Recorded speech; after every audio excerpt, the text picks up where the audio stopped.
And that something just might change your life and actually make a damn difference in my life. You're going to want to pay attention to this one. Hey everybody, David Nagle. You're going to love this episode. If you take yourself and you go through your whole life, how you think, how you feel, what you do, how you interact with different individuals, how you interact with the things in your life, and you see where the wrongness is in what you're doing. And what I mean by wrongness, I don't mean like wrong like in you're a bad person, but wrong from ignorance or misunderstanding or responding to something from a deep-seated sense of having to be safe or having to be right, or, whatever it might be. It would take you quite some time, and it should take quite some time to go through it. But this is what the student does. This is what the student of himself and of life does. We suffer because we refuse to see the difference between truth and falsehood. Now think about that.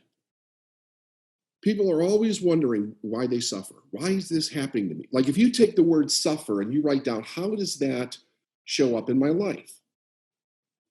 Well, if I'm unhappy, if I'm sad, if I'm depressed, if I'm anxious, if I'm in fear, I'm suffering. He's telling us what it is, right? This is Marcus Aurelius. This is simplicity. What is it in and of itself? Suffering, what is it in and of itself? Because we refuse to see the difference between truth and falsehood. He's also indicating when you see the truth, the suffering goes away. When you shine the light into the darkness goes away. We have to be willing to see the truth. Most people run from the truth. They run from it. They don't want to see it. You'll see it when you're ready to see it. But if you don't ever open the door to your inner self, to get to know yourself, you're never going to see it. Asking yourself, why am I reacting to this person this way? Why am I tolerating certain things in my life? Why am I staying in relationships that don't serve me? We're not even on the same path. Like we don't even have the same values. Why do I put up with other people's behaviors toward me? Why do I choose to stay broke? Why do I want my business to be difficult? We suffer because we refuse to see the difference between truth and falsehood, between human fancy and spiritual fact. We close our eyes to the inadequacy of our present boots, which do not hide the pain. Suffering tries to teach the lesson. Look, you are not living according to reality because you prefer your illusions. To be happy, rid yourself of inadequate boots. Admit they hurt. Toss them out. Now you're ready for right ones, and you won't hurt anymore.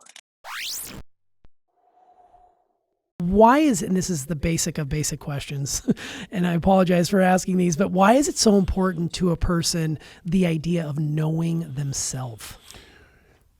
Why is that important? Well, because you are the center of your own universe, right? It's a really interesting perspective, and I usually take a couple hours when I walk somebody through what I'm trying to now condense into a few minutes. So, like if I'm doing a live seminar, one of the things that I'll do is I'll say, everybody stand up, point your finger out in front of you, keep your hand pointed like that, and just turn 360 degrees around, and realize that you are in the center of everything that you're observing. Now realize that everywhere you go in your life, you're in the center of everything that you're observing. And unless a person either realizes that on their own or somebody points that out to them, I don't think people actually realize that you're in this unique place as you, whatever constitutes you, of observing everything that's in your life. And you can literally ask the question, is everybody else observing what I'm observing the same way? And the answer to that is no, they're not. So how is it that we're observing things, right? What is the perception? Well, it's based on a couple of things. It's based on the meanings that were given to you about all the things that you're observing and perceiving in your life and who you actually think you are. So just for the sake of this podcast, let's break it down to make this very simple. If you see yourself as a victim, you're going to perceive everything in the world as potentially keeping you a victim or not keeping you a victim. It's going to fall into those two buckets.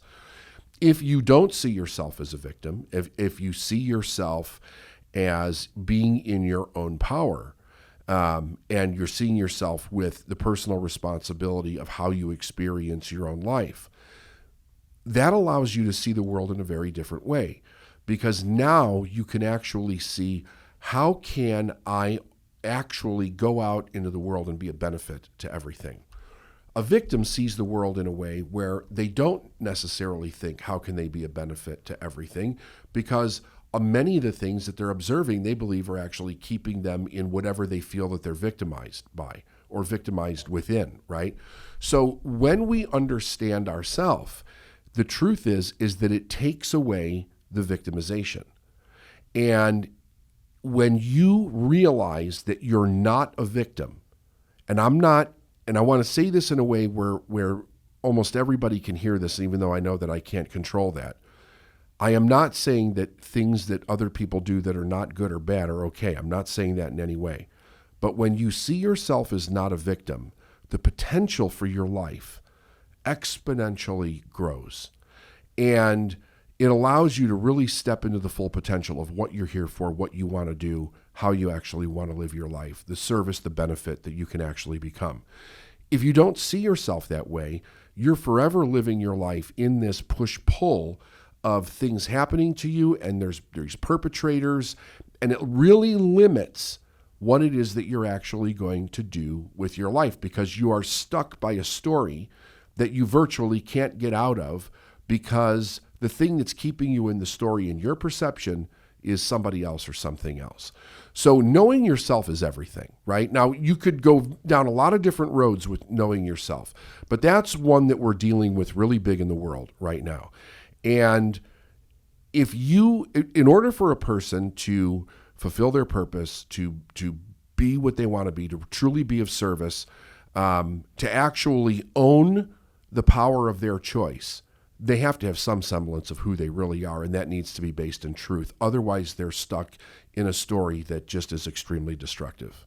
Yeah, well, that's brilliant. While you were talking, it made me think of how when you specifically were mentioning, if you always find if you're a negative person, you're going to seek out the negative and verify that when you're looking outward from yourself. Victimization the same way. It kind of made me think of how early on in the pandemic, I became this formerly optimist, now completely pessimistic. And it was like every day was a struggle, and I was just putting out more nonsense. And guess what? I was getting more nonsense back to me.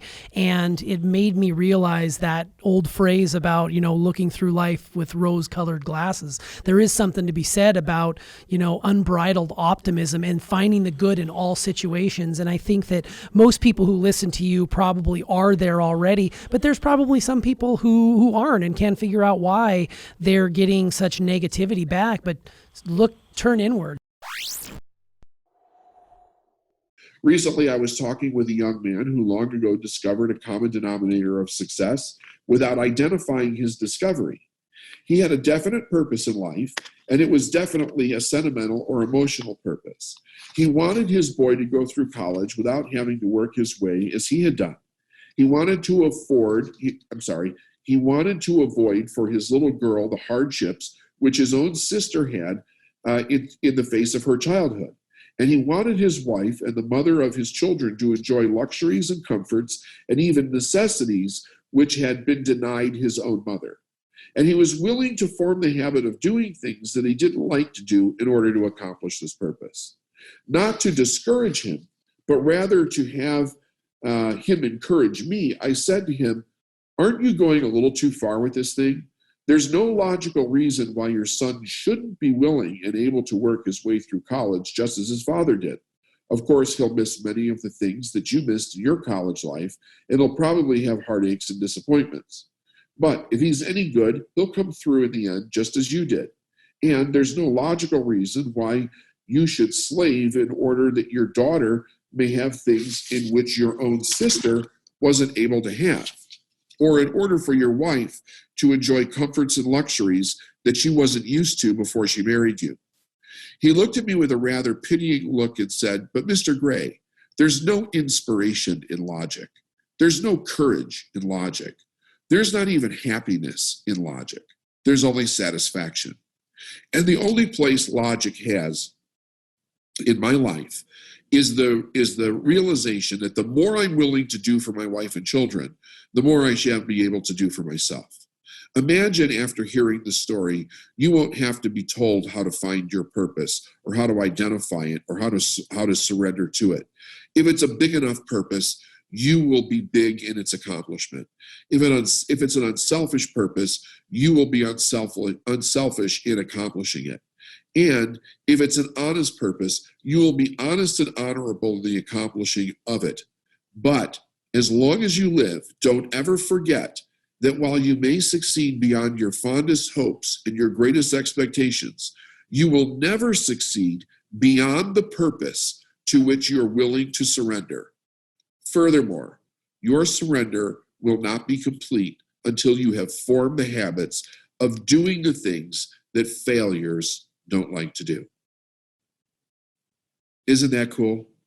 That is such a great piece of truth right there. And I'm really glad I had the opportunity to share it with you. Okay, so take that idea, forming the habit of things that you don't like to do, and ask yourself, how can you break those habits this week? How can you embrace the things that you don't like to do this week and do it with enthusiasm and really make it a lot of fun? Because as we go through this, what we want to do is we want to deepen our belief. We want to stretch our faith. We want to step out and make bigger and bolder declarations for our life. And I think if you do that, you'll start to see really exciting results.